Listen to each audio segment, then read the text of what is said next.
Follow the steps on the Start Here sheet. The Start Here sheet shows you how to physically set up your printer.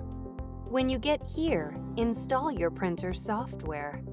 If you are using a Windows computer, insert the CD that came with your printer. If you are using a Mac or your computer does not have a CD or DVD drive, download and run the product's software package from the Epson support site. When you see this screen, turn on your printer, then click Next to install the software. This can take several minutes.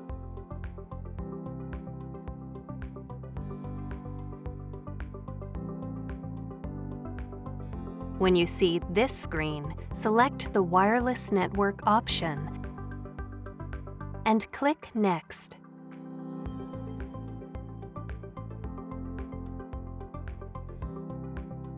If the installer is able to detect your wireless settings, you see this screen. Click Next. Then follow the rest of the on-screen instructions.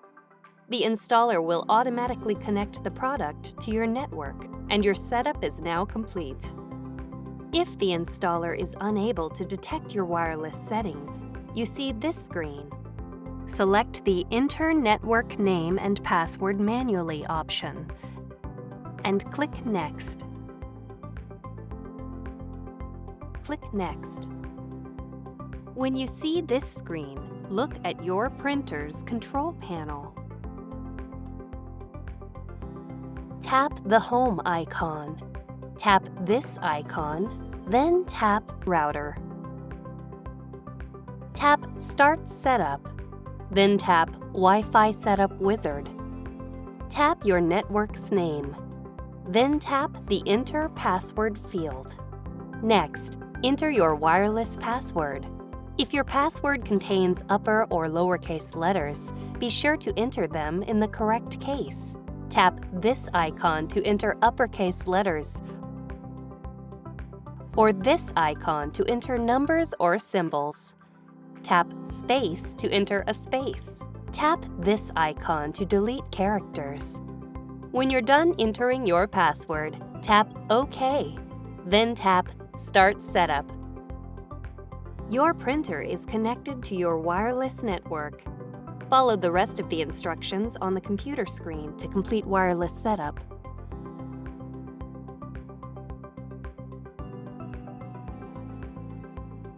You are now ready to print wirelessly. If you want to print from another Windows computer, insert the CD that came with your printer. If you are using a Mac or your computer does not have a CD or DVD drive, download and run the product's software package from the Epson support site. When you see this screen, select your printer from the list and click Next. Follow the rest of the instructions on the computer screen to complete wireless setup. You can repeat this process for additional computers. You are now ready to print wirelessly from your computers.